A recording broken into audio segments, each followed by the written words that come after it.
നാരായണ നാരായണ നാരായണ. ഓം നമോ ഭഗവതേ വാസുദേവായ. അഥ ശ്രീമദ്ഭാഗവതേ ദശമസ്കന്ധേ പഞ്ചപഞ്ചാശത്തമോധ്യായം. ശ്രീശുക ഉവാച. കാമസ്തു വാസുദേവാംശോ ദഗ്ധഃ പ്രാഗ്രുദ്രമന്യുനാം ദേഹോപപത്തയേ ഭൂയസ്തമേവ പ്രത്യപത്യതാം സ ഏവ ജാതോ വൈദർഭ്യാം കൃഷ്ണവീര്യസമുദ്ഭവാം പ്രദ്യുമ്നൈതി വിഖ്യാത സർവതോ നമ പിതു തം ശംബര കാമരൂപീ ഹൃത്വാ തോകമനിർദശം സവിദിത്വാത്മനഃശത്രും പ്രാസ്യോദന്വത്യഗാത് ഗൃഹം തം നിർജഗാര ബലവാൻമീന സോപ്യപരയ സഹാം വൃതോ ജാലേന മഹതാ ഗൃഹീതോ മത്സ്യജീവിഭിः തം ശംബരായ കൈവർത്ത ഉപാജഹൃരുപായനം സൂതാ മഹാനസം നീത്വാ വദ്യൻ സ്വധിതിനാദ്ഭുതം ദൃഷ്ട്വാ തദുദരേ ബാലം മഹയാവത്യൻ നിവേദയൻ നാരദോ കഥയത് സർവം തസ്യാ ശങ്കിതചേതസാം ബാലസ്യ തത്വമുത്പത്തിം മത്സ്യോദരനിവേശനം സാ ജഗാമസ്യ വൈപത്നിരതിർനാമ യശസ്വിനി പത്യുർനിർദഗ്ധദേഹസ്യ ദേഹോത്പത്തിം പ്രതീക്ഷതി നിരൂപിതാ ശംബരേണ സാ സൂപൗദനസാധനെ കാമദേവം ശിശും ബുദ്ധ്വാ ചക്രേ സ്നേഹം തദാർഭകേ നാദിദീർഘേണ കാലേന കാഷ്ണീരൂഢയൗവനാം ജനയാമാസ നാരീണാം വീക്ഷന്തീനാം ച വിഭ്രമം സാതംപതിം പത്മദളായതേക്ഷണം പ്രലംബബാഹും നരലോകസുന്ദരം സവ്രീഡഹാസോത്തഭിതഭ്രുവേക്ഷതി പ്രീത്യോപതസ്തേ രതിരംഗസൗരതയ്യം താമാഹ ഭഗവാൻ കാർഷ്ണിർമാതസ്തേ മതിരന്യഥാ മാതൃഭാവമതിക്രമ്യാവർത്തസേ കാമിനീ യഥാ. രതിരുവാച. ഭവാൻ നാരായണസുത ശംബരേണാഹൃതോ ഗൃഹാൻ അഹം തേധികൃതാ പത്നി രതി കാമോ ഭവാൻ പ്രഭോ ഏഷ ത്വാ നിർദശം സിന്ധാവക്ഷിപച്ഛംബരോസുരാം മത്സ്യോഗ്രസീത്വദുദരാദിഹ പ്രാപ്തോ ഭവാൻ പ്രഭോ തമിമം ജഹി ദുർദർശം ദുർജയം ശത്രുമാത്മന മായാശതവിധം ത്വം ച മായാഭിർമോഹനാദിഭിः പരിശോചതി തേ മാതാ കുരരീവ ഗതപ്രജാം പുത്രസ്നേഹാകുലാദീനാ വിവത്സാ ഗൗരിവാതുരാം പ്രഭാഷ്യൈവം ദതൗ വിദ്യാം പ്രദ്യുമ്നായ മഹാത്മനെ മായാവതി മഹാമായാം സർവമായാവിനാശിനീം സ ച ശംബരമഭ്യേത്യ സംയുഗായ സമാഹ്വയൻ അവിഷഹ്യൈസ്തമാക്ഷേപയ്യ ക്ഷിപൻ സഞ്ജനയൻ കലിം സോധിക്ഷിപ്തോ ദുർവജോപി പാദാഹത ഇവോരഗാം നിശ്ചക്രാമഗദാവാണിർ അമർഷാത്താമ്രലോചനാം ഗദാമാവിദ്യുതരസാ പ്രദ്യുമ്നായ മഹാത്മനെ പ്രക്ഷിപ്യ വ്യനദന്നാദം വജ്രനിഷ്പേഷനിഷ്ഠുരം താമാപതന്തിം ഭഗവാൻ പ്രദ്യുമ്നോ ഗദയാ ഗദാം അപാസ്യ ശത്രവേ ക്രുദ്ധ പ്രാഹിണോ സ്വഗദാം നൃപാം സജമായാം സമാശ്രിത്യ ദൈദേയീം മയദർശിതാം മുമുജേസ്ത്രമയം വർഷം കാഷ്ണൗ വൈഹായസോസുര ബാധ്യമാനോസ്ത്രവർഷേണ രൗക്മിണേയോ മഹാരഥാം സത്വാത്മികാം മഹാവിദ്യാം സർവമായോപമർദിനീം തതോ ഗൗഹ്യഗാന്ധർവപൈശാചോരഗരാക്ഷസീയ പ്രായുക്തശതശോ ദൈത്യാ കാർഷ്ണിർവ്യഥമയത് സദാ നിഷാദമസിദ്മുദ്യമ്യാസകിരീടം സകുണ്ഡലം ശംബരസ്യ ചിരക്കായാൻ താമ്രശ്മശ്രോജസാഹരൻ ആഗീര്യമാണോദിവിജയ സ്തുവദ്ഭിः കുസുമോത്കരേയം ഭാര്യായാംബരജാരിണ്യാ പുരം നീതോ വിഹായസാം അന്തഃപുരവരം രാജൻ ലലനാശതസങ്കുലം വിവേശപത്ന്യാ ഗഗനാൻ വിദ്യുതേവ വലാഹകാം തം ദൃഷ്ട്വാ ജലദശ്യാമം പീതകൗശേയവസതം പ്രലംബബാഹും താമ്രാക്ഷം സുസ്മിതം രുചിരാനനം സ്വലങ്കൃതമുഖാംഭോജം നീലവക്രാളകാളിഭിः കൃഷ്ണം മത്വാ സ്ത്രിയോ ഹ്രീതാം നിലില്യുസ്തത്ര തത്രഹാം അവതാര്യ ശനൈരീഷദ്വൈലക്ഷ്യണ്യേന യോഷിതാ ഉപജഗ്മുഃ പ്രമുദിതാ സസ്ത്രീരത്നം സുവിസ്മിതാ അത തത്രാസിതാ വാംഗീ വൈദർഭീ വൽഗുഭാഷിണീ അസ്മരത്സുസുതം നഷ്ടം സ്നേഹസ്നുതപയോധരാം കോന്വയം നരവൈഡൂര്യ കസ്യ വാ കമലേക്ഷണ ധൃത കയാ വാ ജഠരേ കേയം ലബ്ധാ ത്വനേന വാം മചാപ്യാത്മജോ നഷ്ടോ നീതോ യഃ സൂതികാഗൃഹാൻ ഏതത്തുല്യവയോ രൂപോ യതി ജീവതി കുത്രചിൻ കഥം ത്വനേന സംപ്രാപ്തം സാരൂപ്യം ശാർഗധന്വനാം ആകൃത്യ വയവൈർഗത്യ സ്വരഹാസാവലോകനയ്യ സ ഏവ വാ ഭവേന്നൂനം യോ മേ ഗർഭേ ധൃതോർഭഗാം അമുഷ്മിൻ പ്രീതിരധികാ വാമ സ്ഫുരതി മേ ഭുജാ ഏവം ഇമാം സമാനായാം വൈദർഭ്യാം ദേവകീസുതാം ദേവക്യാനഗദുന്ദുഭ്യാമുത്തമശ്ലോക ആഗമൻ വിജ്ഞാതാർത്ഥോപി ഭഗവാം സ്തൂഷ്ണീമാസ ജനാർദ്ദനാം നാരദോ കഥയത് സർവം ശംബരാഹരണാദികം തശ്രുത്വാ മഹദാശ്ചര്യം കൃഷ്ണാന്തഃ പുരയോഷിതാം അഭിനന്ദൻ ബഹൂനബ്ദാൻ നഷ്ടം മൃതമിവാഗതം ദേവകീ വസുദേവശ്ച കൃഷ്ണരാമൗ തഥാ സ്ത്രിയാ ദമ്പതീതൗ വൈശ്വജ്യ രുക്മിണീ ച യയോ മുദം നഷ്ടം പ്രദ്യുമ്നമായാതമാകർണ്യദ്വാരകൗകസാം അവോമൃത ഇവായാതോ ബാലോദിഷ്ടേതിഹാബ്രുവൻ യം വൈ മുഹു പിതൃസ്വരൂപ നിജേഷഭാവാസ്തന്മാതരോ ഇതഭജൻ രഹരൂഢഭാവാ ചിത്രം ന തത് ഖലു രമാസ്പദബിംബബിംബേ കാമേ സ്മരേക്ഷി വിഷയേ കിമുദാന്യനാര്യ. ഇതി ശ്രീമദ്ഭാഗവതേ മഹാപുരാണേ പാരമഹംസ്യ സംഹിതായാം ദശമസ്കന്ധേ ഉത്തരാർദ്ധേ പ്രദ്യുമ്നോത്പത്തിനിരൂപണം നാമ പഞ്ചപഞ്ചാശത്തമോധ്യായ. സർവത്ര ഗോവിന്ദനാമസങ്കീർത്തനം. ഗോവിന്ദ ഗോവിന്ദ. ഓം നമോ ഭഗവതേ വാസുദേവായ. ഓം നമോ നാരായണായ. പീതാംബരം കരവിരാജിത ശംഖചക്രകൗമോദഗീ സരസിജം കരുണാസമുദ്രം രാധാസഹായമതിസുന്ദരമന്ദഹാസം പാതാലേശമനിശം ഹൃദി ഭാവയാമി.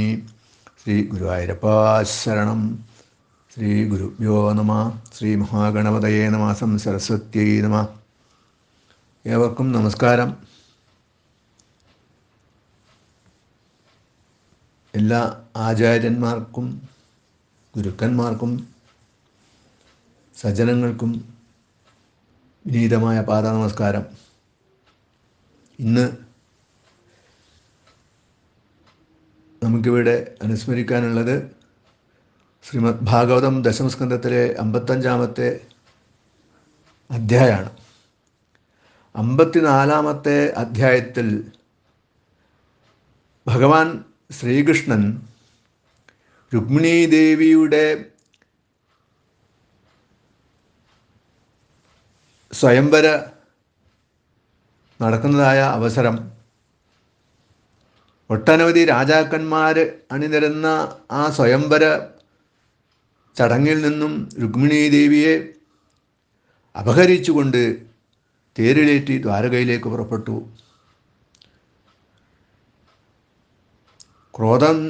ക്രോധം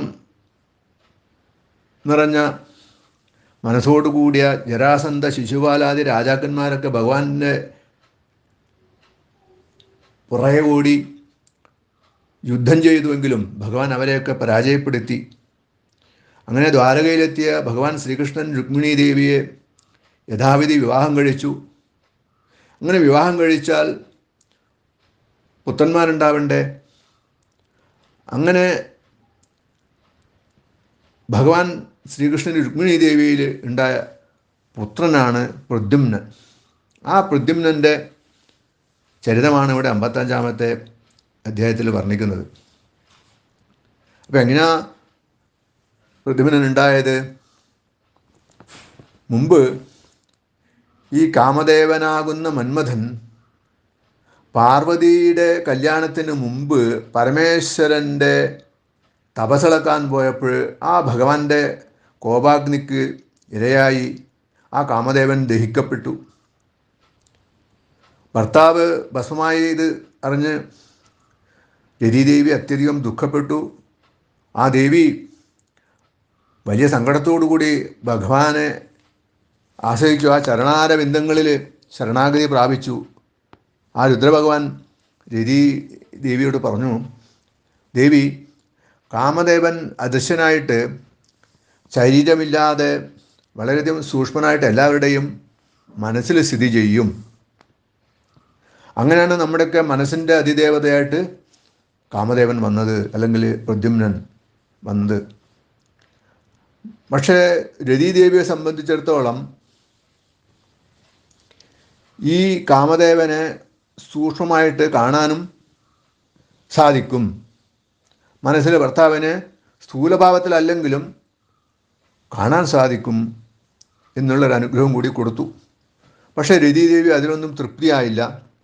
ഭഗവാന് വീണ്ടും അപേക്ഷിച്ചപ്പോൾ ഭഗവാൻ പറഞ്ഞു, ദേവി പറഞ്ഞു എനിക്ക് ശരീരത്തോടു കൂടി എപ്പോഴാണ് എൻ്റെ നാഥനെ കിട്ടുക?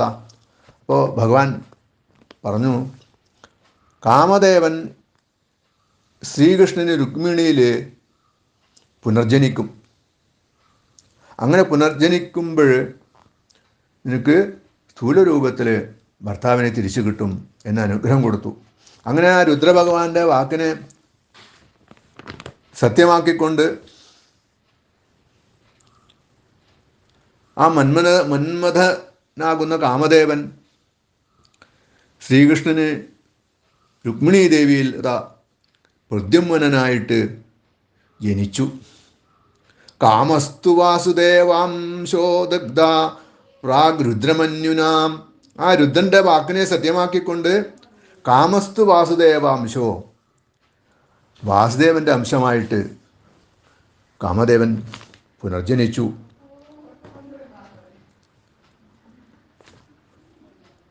ആ വാസുദേവൻ തന്നെയാണ് കീർത്തി കൊണ്ടും സൗന്ദര്യം കൊണ്ടും വീര്യം കൊണ്ടും സദ്ഗുണങ്ങൾ കൊണ്ടും ഒക്കെ ആ ശ്രീകൃഷ്ണ സദൃശനാണ് ഈ പ്രദ്യുമ്നൻ.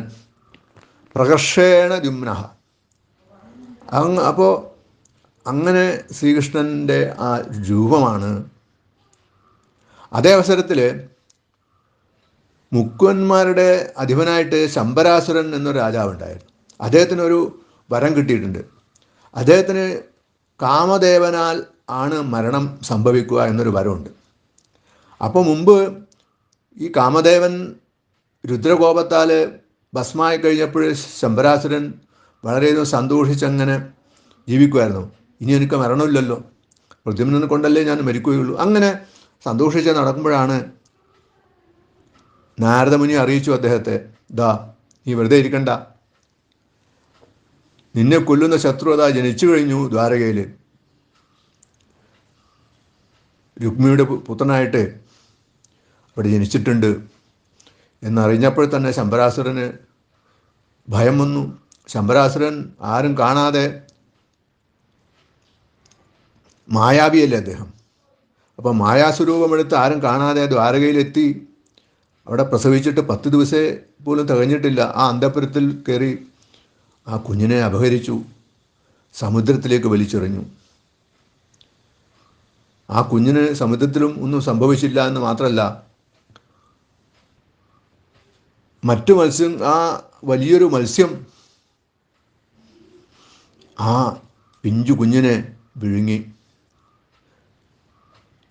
മറ്റു മത്സ്യങ്ങളുടെ കൂട്ടത്തിൽ ഈ മത്സ്യവും മുക്കുവന്മാരുടെ വലയിൽ കുടുങ്ങി. ഭഗവാൻ കൃഷ്ണൻ ഇതൊക്കെ അറിയുന്നുണ്ടെങ്കിലും ഒന്നും അറിഞ്ഞതായിട്ട് നടിക്കുന്നില്ല. കാരണം എന്താണ്? ഇതൊക്കെ ഓരോ പ്രാരബ്ധങ്ങളാണ്. കർമ്മഫലമായിട്ട് പ്രാരബ്ധം അനുഭവിക്കണം എന്ന നിയമത്തിൻ്റെ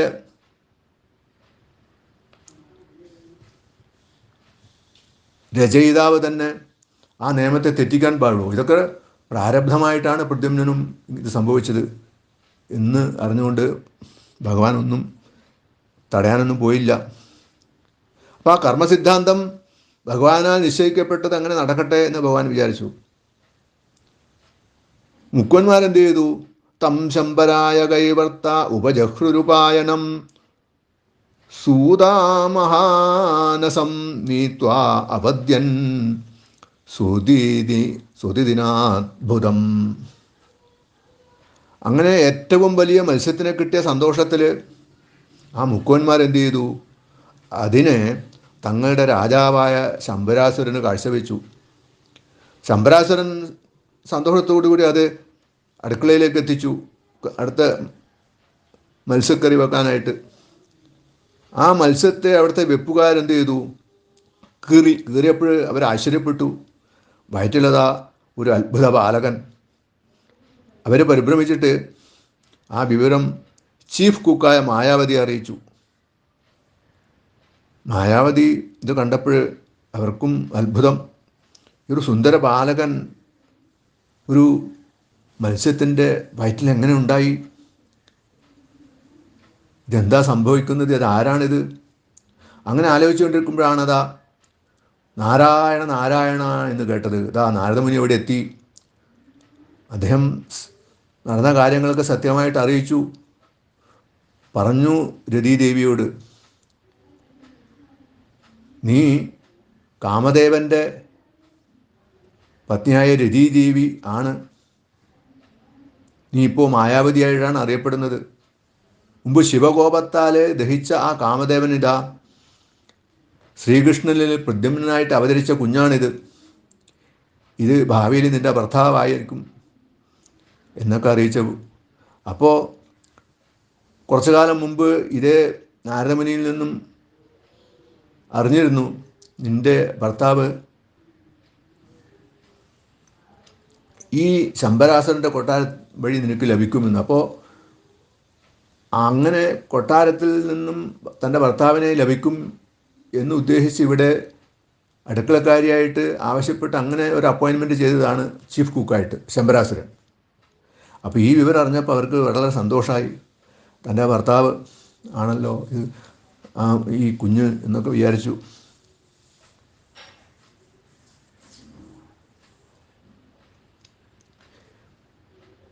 നാതിദീർഘേണ കാലേന സ കാഷ്ണീരൂഢയൗവന ജനയാമാസനാരീണാം വീക്ഷന്തീനാം ച വിഭ്രമം. കാഷ്ണീരൂഢയൗവന കാലേന സ കാഷ്ണീരൂഢയൗവനാണ്. ആ ബാലകൻ അതിവേഗം യൗവനത്തെ പ്രാപിച്ചു. അങ്ങനെ യൗവനത്തെ പ്രാപിച്ചപ്പോൾ അതിസുന്ദരനാണ്. ജനയാമാസ ആരീണാം വീക്ഷന്തീനാം ച വിഭ്രമം. ആ അത്യധികമായിട്ടുള്ളതായ പ്രദ്യുമ്നൻ്റെ സൗന്ദര്യം കണ്ടപ്പോൾ അവിടെയുള്ളതായ സ്ത്രീകളെല്ലാം മോഹിച്ചു. അതാണ് വീക്ഷന്തീനാം ച വിഭ്രമം. കണ്ട് ആരാ മോഹിക്കാത്തത് ആ രൂപം? സാദം പതിം പത്മദളായ തക്ഷണം പ്രലംബബാഹും നരലോകസുന്ദരം സവ്രീഡഹാസോത്തപിതദ്രുവേക്ഷതി പ്രത്യോപദസ്തേരതിരംഗസൗരതൈ. ആ യൗവനയുക്തനായിട്ടുള്ള ആ പ്രദ്യുമ്നൻ്റെ താമരദളം പോലെയുള്ളതായ നേത്രങ്ങൾ, നീണ്ട കൈകൾ, അങ്ങനെ ആ പരമസൗന്ദര്യം അതൊക്കെ കണ്ടപ്പോൾ ആ രതീദേവിക്ക് ഒരു അനുരാഗം ഉണ്ടായി, പ്രേമ പാരവശ്യമുണ്ടായി. ആ കുട്ടിയെ അമ്മയെപ്പോലെ വളർത്തിയെങ്കിലും ഉള്ളിലിങ്ങനെയുള്ളതായ ചില മോഹങ്ങൾ വളർന്നു എന്നാണ്. അങ്ങനെ പ്രീതിയോടെ നാളത്തെ ഭർത്താവാണെന്ന് വിചാരിച്ച് വളർത്തിയ ആ കുഞ്ഞിനെ ഇപ്പോൾ യൗവനമായി. അപ്പോൾ ആ സൗന്ദര്യം കണ്ടപ്പോൾ അതിൽ ആകൃഷ്ടയായിട്ട് ആ പ്രദ്യുമ്നോട് ചേർന്ന് നിൽക്കാനൊക്കെ തുടങ്ങി. അങ്ങനെ അനുരാഗം വന്നു. അങ്ങനെ ഇരുന്നപ്പോൾ ആ പ്രദ്യുമ്നൻ മായാദേവിയോട് പറഞ്ഞു, മാതൃഭേവമതിക്രമ്യ വർത്തസേ കാമിനീയഥ. ഹേ മാതാവേ, അമ്മക്ക് എങ്ങനെയാണ് ഇങ്ങനെയൊക്കെ തോന്നുന്നത്? മാതൃഭാവമല്ലേ വേണ്ടത്? ഇങ്ങനെ ഒരു പ്രേമഭാവം, ഈ കാമിനി ഭാവം ശരിയാണോ അമ്മേ? എന്തുകൊണ്ടാണ് അമ്മ ഇങ്ങനെയൊക്കെ ചെയ്യുന്നത്? അപ്പോൾ രതി എന്താ മറുപടി പറഞ്ഞത്? അല്ലയോ പ്രഭോ, മുമ്പ് നാരദമുനി പറഞ്ഞ കാര്യങ്ങളൊക്കെ പറഞ്ഞു. അങ്ങ് കൃഷ്ണപുത്രനാണ്, ശമ്പരാസുരനാ വഴിയാണ് ഇവിടെ എത്തിയത്. ഞാൻ അങ്ങ് മുമ്പ് കാമദേവനായിട്ടിരുന്നപ്പോൾ അങ്ങേ വിധിപ്രകാരം പാണിഗ്രഹണം ചെയ്യപ്പെട്ട രതി എന്ന പത്നിയാണ് ഞാൻ. അതുകൊണ്ട് നമുക്ക് ഈ ശമ്പരാസുരനിൽ നിന്നും രക്ഷപ്പെടണം. ശമ്പരാസുരനാണെങ്കിൽ ബഹുവിധമായ മായാപ്രയോഗങ്ങൾ അറിയാം. രജോ ഗുണ തമോ ഗുണ മായാപ്രയോഗങ്ങൾ നടത്തുന്ന ആളാണ്.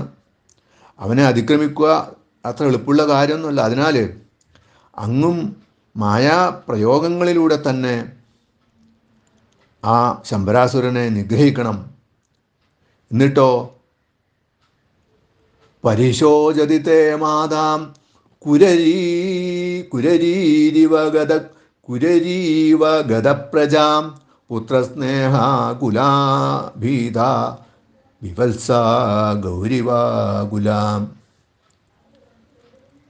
കുഞ്ഞു നഷ്ടപ്പെട്ട കുരരിപ്പക്ഷി എങ്ങനെയാണോ വിലപിക്കുന്നത്, തൻ്റെ കിടാവിനെ പിരിഞ്ഞ പശു എങ്ങനെയാണോ കണ്ണുനീർ വാർക്കുന്നത്, അതുപോലെ പുത്രസ്നേഹം നിമിത്തം അങ്ങയുടെ അമ്മ ആ രുക്മിണീ ദേവിയത കൊട്ടാരത്തിൽ എപ്പോഴും കരഞ്ഞു കരഞ്ഞ് കഴിയുകയാണ്.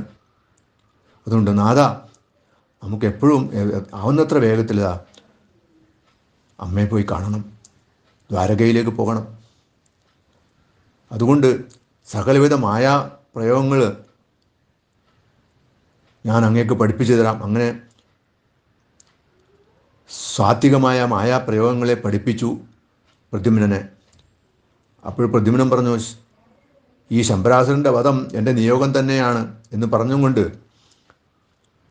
ആ കൊട്ടാരത്തിൽ പോയി പരുഷ വാക്കുകൾ പ്രയോഗിച്ച് ശമ്പരാസുരനെ പ്രകോപിപ്പിച്ചു.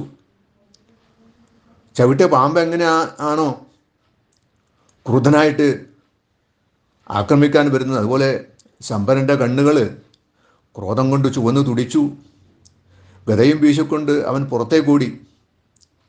അപ്പോഴതാ യാതൊരു ചാഞ്ചല്യമില്ലാതെ ആ പ്രദ്യുമ്നൻ തൻ്റെ മുന്നിൽ നിൽക്കുവാണ്.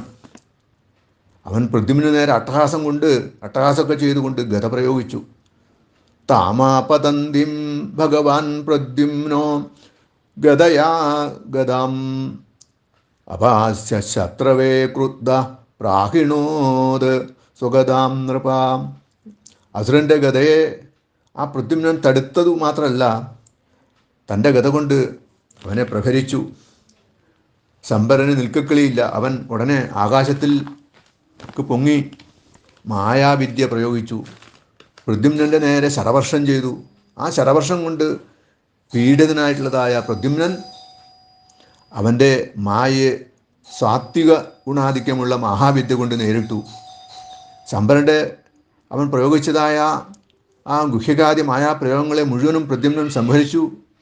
പിന്നെ ഒട്ടും താമസിച്ചില്ല, തൻ്റെ വാളെടുത്തു. പ്രദ്യുമ്നൻ ആ ശമ്പരാസുരൻ്റെ കഴുത്തത ശരീരത്തിൽ നിന്നും വേർപെടുത്തി. ആകാശത്ത് നിന്നും ദേവന്മാർ പുഷ്പവൃഷ്ടി ചെയ്തു. ആ രതീദേവി സന്തോഷിച്ചു. മായാവിദ്യ അറിയുന്ന രതീദേവി പ്രദ്യുമ്നെയും കൊണ്ട് നേരെ ആകാശത്തിൽ കൂടെ സഞ്ചരിച്ച് ആ ശ്രീകൃഷ്ണൻ്റെ രാജധാനിയിലെത്തി, ദ്വാരകയിലെത്തി.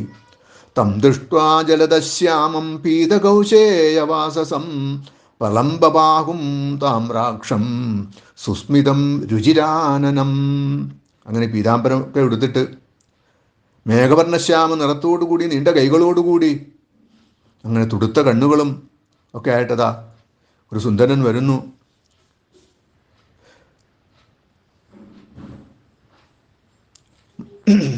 സൗന്ദര്യതമമായ മന്ദഹാസത്തോടു കൂടിയ മനോഹരമായ മുഖാരബിന്ദം, അതൊക്കെ കണ്ടപ്പോൾ ആളുകൾ ഇതാരാ വരുന്നത്? ആ സുന്ദരൻ നേരെ പ്രവേശിച്ചു കൊട്ടാരത്തിലേക്ക്. ആ പ്രദ്യുമ്നെ കണ്ടപ്പോൾ കൃഷ്ണം മത്വാ സ്ത്രീയോ ഹ്രീത നില്ലുലുത്തത്ര തത്ര. ആ ശ്രീകൃഷ്ണനെ കണ്ടപ്പോൾ ഇതാരാണ്, ശ്രീകൃഷ്ണനാണ് വരുന്നതെന്ന് തെറ്റിദ്ധരിച്ചു. ലജ്ജാവതികളായിക്കൊണ്ട് ആ സ്ത്രീകളൊക്കെ അവിടെ ഇവിടെയൊക്കെ ആയിട്ട് ഓടി ഒളിച്ചു. പക്ഷെ കുറച്ച് കഴിഞ്ഞപ്പോൾ അവതാജ ശനൈരീഷത് ദൈലക്ഷണ്യേന യോഷിത ഉപജഗ്മു പ്രമുദിത സസ്ത്രീരത്നം സുവിസ്മിത. അങ്ങനെ സൂക്ഷിച്ച് നോക്കി കുറച്ച് കഴിഞ്ഞപ്പോൾ അപ്പോൾ ചില ലക്ഷണങ്ങളൊക്കെ കണ്ടപ്പോൾ ശ്രീകൃഷ്ണൻ എന്തൊക്കെയോ ചില വ്യത്യാസം ഉണ്ടല്ലോ. അപ്പോൾ ഇത് കൃഷ്ണനല്ല എന്നവർക്ക് മനസ്സിലായി. ഈ ലോകോത്തര സുന്ദരൻ്റെ കൂടെ ഒരു ലോകോത്തര സുന്ദരി ഉണ്ടല്ലോ. ആ രതിയോടുകൂടി പ്രദ്യുമ്നെ കണ്ടപ്പോൾ ആ സ്ത്രീകൾക്ക് സന്തോഷമായി. അവർ വിസ്മിതകളായിട്ട് തീർന്നു. ആ സ്ത്രീകളുടെ കൂട്ടത്തിൽ, ആ ദ്വാരക അന്തഃപുരത്തിലുള്ള സ്ത്രീകളുടെ കൂട്ടത്തിൽ രുക്മിണി ഉണ്ടായിരുന്നു, ആ സുന്ദരിയായ രുക്മിണി ദേവി. അവരാ പ്രദ്യുമ്നെ കണ്ടപ്പോൾ സ്നേഹാധിക്യത്താൽ സ്ഥലങ്ങളിൽ ചൊരിഞ്ഞു, അങ്ങനെ ചുരന്നൊഴുകി. അതാണ് അമ്മ അറിയില്ലെങ്കിലും തൻ്റെ മകനെ കാണുമ്പോൾ, ദീർഘകാലം കാണുമ്പോൾ ആ ആത്മബന്ധം പുറത്തു വരുന്നതാണ്. ആ കാണാതായ പുത്രനെ അപ്പോൾ ഓർമ്മ വന്നു. ഈ പുരുഷശ്രേഷ്ഠൻ ആരാണ്? ആരുടെ പുത്രനായിരിക്കും? ഇവനെ പ്രസവിക്കാൻ ഭാഗ്യമുള്ള സ്ത്രീ ആരാണ്? ഇങ്ങനെയൊക്കെ അവർ ആലോചിച്ചു. എനിക്ക് നഷ്ടപ്പെട്ടു പോയ ആ പ്രദ്യുമ്നനല്ലേ ഇത്, ആ പുത്രനല്ലേ? ഇന്നവൻ ജീവിച്ചിരിപ്പുണ്ടെങ്കിൽ ഇതുപോലെ തന്നെ ഉണ്ടാവില്ലേ? ഇതേ പ്രായമായിരിക്കും, ഇതേ സൗന്ദര്യമായിരിക്കും. കഥം ത്വനേന സംപ്രാപ്തം സാരൂപ്യം ശാർഗതന്വന അകൃത്യാം വയവൈർഗത്യാം സ്വരഹാസാവലോകനൈഹി. ഇവൻ എൻ്റെ പുത്രനായിരിക്കുമോ? ഇത്രയധികം കൃഷ്ണനുമായിട്ട് എങ്ങനെയാണ് സാദൃശ്യം വന്നത്? ഇന്ന് ഞാൻ കാണുന്നത് സത്യമാണോ? ഇവൻ ഞാൻ പ്രസവിച്ചവൻ തന്നെ ആയിരിക്കും എന്ന് ഉറപ്പിച്ചു. അല്ലെങ്കിൽ എനിക്ക് എങ്ങനെയാണ് ഇങ്ങനെ ഒരു അന്യനോട് ഒരു പുത്രവാത്സല്യം ഉണ്ടായത്? എൻ്റെ ഇടത് ഭാഗം തുടിക്കുന്നുണ്ട്. അങ്ങനെ ഇരിക്കുമ്പോഴാണ് അതാ ദേവകി വസുദേവന്മാരോടുകൂടി ഭഗവാൻ ശ്രീകൃഷ്ണൻ അവിടെ എത്തി. ഭഗവാൻ ഇതൊക്കെ അറിയാമെങ്കിൽ ഒന്നും അറിഞ്ഞതായിട്ട് നടിച്ചില്ല. അപ്പോഴാണ് അവിടെ നാരദമുനി അപ്പോഴേക്ക് ഇവിടെ എത്തി. നാരദമുനി നടന്ന കഥ എല്ലാവരെയും ബോധ്യപ്പെടുത്തി. തച്ഛ്രുത്വാ മഹദാശ്ചര്യം കൃഷ്ണാന്തപുരയോഷിത അഭ്യനന്ദൻ ബഹൂനബുദാൻ നഷ്ടം മൃതമിവാഗതം. ശമ്പരൻ അപഹരിച്ചത് മുതലുള്ളതായ എല്ലാ കഥകളും നാരദമുനിയിൽ നിന്നും അവർ കേട്ടപ്പോഴോ അവിടെ കൂടിയ സ്ത്രീകൾക്കൊക്കെ ആശ്ചര്യമുണ്ടായി. മരിച്ചുപോയ പുത്രനെ ഇപ്പോൾ പ്രദ്യുമ്നായിട്ട് കണ്ടപ്പോൾ മരിച്ചവൻ എഴുന്നേറ്റ് വന്നതുപോലെ എല്ലാവരും സന്തോഷിച്ചു. എല്ലാവരും ആ പ്രദ്യുമ്നെയും രതിയെയും ആലിംഗനം ചെയ്തുകൊണ്ട് അവരെ സ്വീകരിച്ച പരമാനന്ദം അനുഭവിച്ചു. അങ്ങനെ ദ്വാരകാവാസികളായ ജനങ്ങൾ മുഴുവനും ആ വാർത്ത കേട്ട് ആനന്ദ നിർവൃതിയിൽ ആണ്ടു. യം വൈ മുഹു പിതൃസ്വരൂപനിജേശഭാവാത് തന്മാതരോ യദഭജൻ രഹ ഊഢഭാവാം ചിത്രം നദത് ഖലു രമാസ്പദബിംബബിംബേ കാമേ സ്മരേക്ഷി വിഷയേ കിമുദാന്യനാര്യ. ആ കാമദേവൻ്റെ പുനഃജന്മമായിട്ട് വന്ന ആ ശ്രീകൃഷ്ണ ഭഗവാന്റെയും ശ്രീലക്ഷ്മിയുടെയും പുത്രനായിട്ടതാ ആ പ്രദ്യുമ്നൻ്റെ അതിസൗന്ദര്യത്തെ ഈ ശ്ലോകത്തിലൂടെ വർണ്ണിക്കുവാണ്. അതിനുശേഷം നമുക്ക് ഈ കഥയിൽ എന്താണ് അടങ്ങിയത് എന്നൊന്ന് ചിന്തിക്കാം. സംഘർഷണൻ, പ്രദ്യുമ്നൻ, അനിരുദ്ധൻ.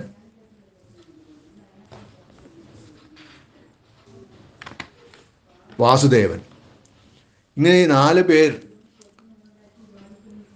ചതുർമൂർത്തി, 4 മൂർത്തി ഭാവങ്ങളാണ്. ഇത് എന്താണ്? ചിത്തം, അഹങ്കാരം, മനസ്സ്, ബുദ്ധി, ഇതിൻ്റെയൊക്കെ അധിപതികളായിട്ട് ആണ് ഈ അന്ധക്കരണങ്ങളെ ആധ്യാത്മികമായിട്ട് മനസ്സിലാക്കേണ്ടത്. ചിത്തത്തിൻ്റെ വൃത്തിയാണ് മനസ്സ്. ചിത്തവൃത്തികളെ നിയന്ത്രിക്കലാണ് ആധ്യാത്മികാദി യോഗങ്ങളുടെ ലക്ഷ്യവും. അപ്പോൾ ഇങ്ങനെ ചഞ്ചലമായിട്ട് എപ്പോഴും മറഞ്ഞു മാറിക്കൊണ്ടിരിക്കുന്നതായ മനസ്സിനാൽ മോഹിതനായ പ്രഗത്ഭന്മാർ കൂടി മനസ്സിനെ സാക്ഷിഭാവത്തിലുള്ള ചിത്തത്തിൽ നിന്നും വേദനിക്കാൻ വേണ്ടി വളരെയധികം ബുദ്ധിമുട്ടിയിട്ടുണ്ട് എന്നാണ്. അത് അത്ര എളുപ്പമല്ല മനസ്സിനെ ചിത്തത്തിൽ നിന്നും അകറ്റി ചിന്തിക്കാൻ വേണ്ടിയിട്ട്. അതിനാൽ സാധകന്മാർ ചിത്തവിക്ഷേപം തന്നെ ആയിരിക്കുന്നതായ ആ മനസ്സിനെ, ചിത്തത്തിൻ്റെ വിക്ഷേപമാണല്ലോ മനസ്സ്, അപ്പോൾ ആ മനസ്സിനെ ചിത്തത്തിൽ നിന്നും വേദരിച്ചറിയണം. അങ്ങനെ അറിഞ്ഞിട്ട് നിയന്ത്രിക്കണം. അപ്പം അതിനെന്ത് ചെയ്യണം?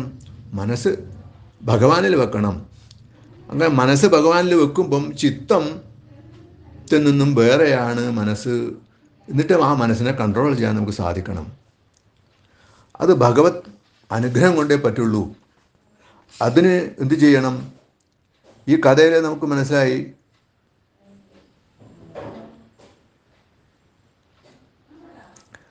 ശമ്പരനെ വധിക്കുന്നത് ആരാണ്? കാമദേവനല്ലേ.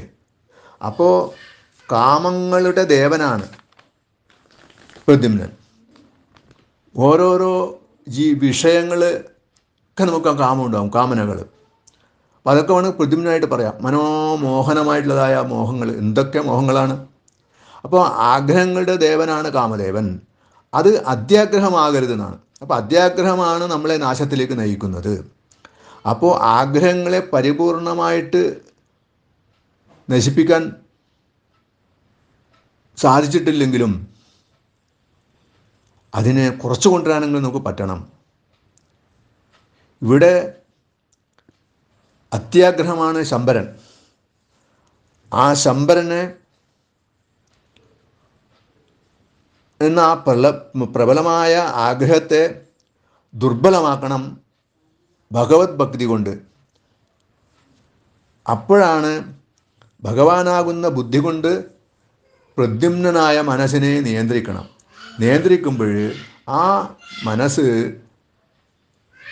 പ്രബലമായ ആഗ്രഹങ്ങളിലേക്ക് പോകാതെ ദുർബലമായ ആഗ്രഹത്തിലേക്ക് നമുക്ക് കൊണ്ടുവരാൻ സാധിക്കണം. അതാണ് നമുക്ക് ചില ഉദാഹരണങ്ങൾ നോക്കിക്കഴിഞ്ഞാൽ മനസ്സിലാവും. ശക്തമായ ആഗ്രഹമല്ലേ സീതാദേവിയെ പൊന്മാനിനോടുണ്ടായത്. ലക്ഷ്മണൻ എത്ര പറഞ്ഞു നോക്കി, ഇത് ചതിയാണ്, ഇത് യഥാർത്ഥത്തിലുള്ള മാനല്ല. പക്ഷേ ആ അത്യാഗ്രഹം കൊണ്ട് ലക്ഷ്മണനെ പോലും അധിക്ഷേപിച്ചു. ഫലമെന്തായി? സീതയെ അപഹരിച്ചില്ലേ. അതുപോലെ രാവണന് സീതയിലുള്ള അത്യാഗ്രഹം, ആ പ്രബലമായ ആഗ്രഹത്തെ അദ്ദേഹത്തിന് ബാക്കിയെല്ലാം ഉണ്ടായിട്ട് നിയന്ത്രിക്കാൻ പറ്റിയിട്ടില്ല. അപ്പോൾ അവിടെ ഈശ്വരനാകുന്ന കൃഷ്ണചിന്ത കൊണ്ട് മനസ്സിനെ നമ്മൾ നിയന്ത്രിക്കണം. ഇല്ലെങ്കിൽ ഇങ്ങനെയുള്ള പ്രശ്നങ്ങളുണ്ടാകും എന്ന് കാണാൻ സാധിക്കും. പിന്നീട് നമുക്കിവിടെ നോക്കുമ്പോൾ പ്രദ്യുമ്നൻ്റെ ആ പ്രാരബ്ധം, കടലിലേക്ക് എറിഞ്ഞു, മരിച്ചിട്ടില്ല. അതിന് മത്സ്യം വിഴുങ്ങിയിട്ടും ഒന്നും സംഭവിച്ചില്ല. അതൊക്കെ എന്തുകൊണ്ടാണ്? പ്രാരബ്ധമാണ്. 10 വയസ്സായ കുഞ്ഞുവാവയല്ലേ, എന്നിട്ടും എന്തുവാ മരിക്കാത്തത്? ശിശുപ്രായത്തിൽ എത്ര പേര് മരിക്കുന്നുണ്ട്? ഭാഗവതത്തിൽ തന്നെ ഇന്നത്തെ ലോകത്ത് മരിക്കുന്നില്ലേ? എന്നാലും 100 തികഞ്ഞിട്ട് 90 തികഞ്ഞ ആൾക്കാർ ICUവിൽ പോയിട്ട് തിരിച്ചു വരുന്നു. എത്ര പ്രാവശ്യം ICU കിടന്ന് തിരിച്ചു വരുന്നു മരിക്കാതെ? വളരെ ചെറുപ്പത്തിൽ പലതരം അസുഖങ്ങൾ കൊണ്ടും ആക്സിഡൻ്റ് കൊണ്ടും ആൾക്കാർ മരിക്കുന്നില്ലേ? അപ്പോൾ ഇതൊക്കെ പ്രാരബ്ധമുണ്ടെങ്കിൽ മരണത്തിൻ്റെ വക്കിലെത്തിയാലും അവിടുന്ന് രക്ഷപ്പെട്ടു വരും. അപ്പോൾ ഇവിടെ പ്രദ്യുമ്നൻ്റെ പ്രാരബ്ധവശാൽ അപ്പോഴും മരിക്കാനുള്ള യോഗമില്ല. ഇതാണ് നമ്മൾ എടുത്തു കാണിക്കുന്നത്. അപ്പോൾ ആ പ്രാരബ്ധത്തെ തടുക്കാൻ ഭഗവാൻ പോയില്ല. കാരണം പ്രാരബ്ധം അനുഭവിച്ചേ തീരുള്ളൂ. അതുകൊണ്ടാണ് ഭഗവാൻ ഇതൊക്കെ അറിഞ്ഞിട്ടും അറിയാത്ത ഭാവം നടിച്ചത് എന്നർത്ഥം. പിന്നെ ഈ ലോകം നമ്മളെങ്ങനെയാണ് കാണുന്നത്? നമ്മളെ അനുഭവമാണ്. അനുഭവങ്ങളുടെ മനസ്സിലത്തെ അനുഭവങ്ങൾ, അല്ല മനസ്സിലത്തെ സങ്കല്പം അനുസരിച്ചാണ് ലോകങ്ങളെ കാണുന്നത്. നമുക്ക് ഒരു വസ്തുവിനെ കാണുമ്പോൾ ഓരോ ആൾക്കാരുടെ മനോഭാവം അനുസരിച്ചാണ് അതിനെ കാണുന്നത്. ഒരാൾക്ക് ഒരു പുഷ്പം കാണുമ്പോൾ അത് ഇഷ്ടമായിട്ട് തോന്നും, ചിലർക്ക് ആ പുഷ്പമായിരിക്കത്തില്ല വേറെ പുഷ്പമായി ഇഷ്ടപ്പെടുന്നത്. അപ്പോൾ ഇഷ്ടാനിഷ്ടങ്ങൾ, അപ്പോൾ ഓരോ അനുഭവങ്ങളൊക്കെ ഓരോരാൾക്കും ഓരോ രീതിയാണ്. അതാണ് ലോകം എന്ന് പറയുന്നത്. അപ്പോൾ നമ്മുടെ മനസ്സാണ് ഓരോന്ന് നിശ്ചയിക്കുന്നതെന്നാണ്. അപ്പോൾ ഇവിടെ മായാദേവി അമ്മയുടെ ഭാവത്തു നിന്നും ഈ രതീദേവി ആയിട്ട് ഈ പ്രദ്യുമ്നൻ പുത്രഭാവത്തിൽ നിന്നും ഭർത്തൃഭാവത്തിലേക്ക് മാറി. ആ മനസ്സാണ് നിശ്ചയിച്ചത്. അറിവ് അതായിരുന്നു കിട്ടി നാരദൻ. അപ്പോൾ നാരദൻ നിന്നും യഥാർത്ഥ അറിവ് കിട്ടിയപ്പോൾ പുത്രഭാവത്തിൽ നിന്നും ഭർത്തൃഭാവത്തിലേക്ക് മനസ്സിനെ മാറ്റി ഭർത്താവായിട്ട് ഇവർ അംഗീകരിക്കേണ്ടി വന്നു. അതുപോലെ പ്രദ്യുമ്നൻ രതീദേവിയും ഭാര്യയായിട്ട് സ്വീകരിച്ചു. അപ്പം എല്ലാം മനസ്സിൻ്റെ സങ്കല്പങ്ങളാണ് ലോകത്തിലുള്ള എല്ലാ നമ്മൾ കാണുന്നത്. അപ്പോൾ ഈ മനസ്സിലെ സങ്കല്പത്തെ നമ്മൾ വേണ്ട രീതിയിൽ നിയന്ത്രിക്കണം. നിയന്ത്രിച്ചിട്ടില്ലെങ്കിലോ സഹോദരിയെ, അമ്മയും ഒക്കെ ഇത് സത്യം അറിയാതെ ഇന്നത്തെ കാലത്ത് അങ്ങനെ നടക്കുന്നില്ലേ? സ്ത്രീപീഡനങ്ങളും പ്രശ്നങ്ങളൊക്കെ നടക്കുന്നത് വേണ്ടാത്ത സങ്കല്പങ്ങളാണ് എന്ന് നമുക്കിതിൽ നിന്ന് കൂടി മനസ്സിലാക്കാൻ പറ്റും. ഇത്രയും പറഞ്ഞുകൊണ്ട് എൻ്റെ വാക്കുകൾ ഭഗവത് പാദങ്ങളിൽ സമർപ്പിക്കട്ടെ. സർവത്ര ഗോവിന്ദനാമ സങ്കീർത്തനം. ഗോവിന്ദ ഗോവിന്ദ. കായേന വാചാ മനസേന്ദ്രിയർവാ ബുദ്ധ്യാത്മനാ വാ പ്രകൃതേ സ്വഭാവാത് കരോമി യദ്യത് സകലം പരസ്മൈ നാരായണായൈതി സമർപ്പയാമി.